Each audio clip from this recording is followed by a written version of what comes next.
जय हिंद दोस्तों। आज की इस वीडियो में हम लोग क्लास 10 की प्रश्नावली 12.3 की सवाल नंबर तीसरा को हल करेंगे। दोस्तों सवाल में बोला है कि आकृति 12.21 में छायांकित भाग का क्षेत्रफल ज्ञात कीजिए।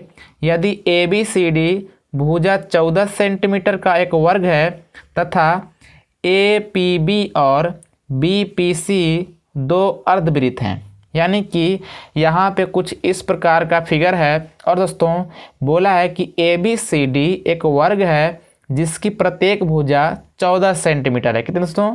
14 सेंटीमीटर है। अब दोस्तों अगर ये वाला पूरा है 14 सेंटीमीटर तो ध्यान दीजिएगा, यानी कि यहाँ पे चारों के चारों 14 सेंटीमीटर होगा, यानी कि ये वाला होगा 14 सेंटीमीटर, ये वाला होगा 14 सेंटीमीटर, इसी प्रकार से चारों होंगे क्योंकि वर्ग है।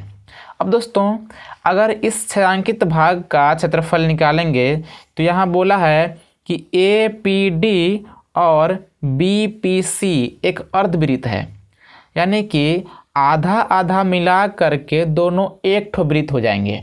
यानी कि अगर इस वर्ग का क्षेत्रफल निकाल करके और अगर इस वृत्त को घटा दें, यानी कि इस वर्ग के क्षेत्रफल में से इस दोनों अर्धवृत्तों के क्षेत्रफलों घटा देंगे तो यही वाला ना बचेगा। तो इसी प्रकार से उम्मीद है कि आपको समझ आ रही होगी। सबसे पहले आपको वर्ग का निकालना है क्षेत्रफल, और वर्ग के क्षेत्रफल में से इन दोनों अर्धवृत्तों के क्षेत्रफलों को घटा देंगे तो ये आपका छायांकित भाग का क्षेत्रफल आ जाएगा। तो इस प्रकार से मैं यहाँ पे लिखता हूँ छायांकित भाग का क्षेत्रफल बराबर क्या होगा दोस्तों? वर्ग का क्षेत्रफल माइनस 2 गुणा अर्धवृत्त का क्षेत्रफल। अब दोस्तों यहाँ 2 गुणा कहने का मतलब यह है कि एक ठो अर्धवृत्त के क्षेत्रफल निकाल करके अगर 2 से गुणा कराएंगे तो दोनों का हो जाएगा। इसी प्रकार से आपको पता है कि वर्ग का क्षेत्रफल होता है भुजा का स्क्वायर। क्या होता है? भुजा का स्क्वायर। और यहाँ पे भुजा है 14 सेंटीमीटर, तो एक काम करते हैं कि 14 सेंटीमीटर लिखते हैं और इसका स्क्वायर करते हैं, क्योंकि वर्ग का क्षेत्रफल होता है भुजा का स्क्वायर माइनस 2 गुणा अर्धवृत्त का क्षेत्रफल सूत्र होता है 1/2 पाई आर स्क्वायर। क्या होता है?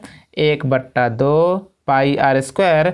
तो पाई का मान रखता हूँ 22/7 और आर का यहाँ मान दिया दोस्तों 7। कितना दोस्तों? आर का मान यहाँ पर 7 होगा, क्योंकि ध्यान दीजिएगा अगर यहाँ बात करें तो ये वाला इस वर्ग का भुजा है जिसकी लंबाई है 14 सेंटीमीटर। अब दोस्तों अगर आप कहें तो ये कह सकते हैं कि इस अर्धवृत्त का जो व्यास है वो वाला है 14 सेंटीमीटर, क्योंकि व्यास तो यहाँ से यहाँ तक होगा और आपको पता है कि व्यास का आधा होता है त्रिज्या। तो इस प्रकार से इस वृत्त का त्रिज्या हो जाएगा 7। तो यहाँ पे त्रिज्या का स्थान रखता हूँ मैं 7, यानी कि 2 बार रखेंगे, क्योंकि क्या होता है 1/2 पाई आर स्क्वायर। तो 1/2 अपने स्थान पे, पाई का मान हो गया 22/7 और आर का मान हो गया 7। तो 2 बार 7 हमने रख लिया। अब दोस्तों एक ठो 7 से एक ठो 7 कट जाएगी और यहाँ पे एक ठो 2 से एक ठो 2 कट जाएगी। यहाँ पर 14 का स्क्वायर होता है 196। कितनी होती है? 196 माइनस 22 सत्ते होता है 154।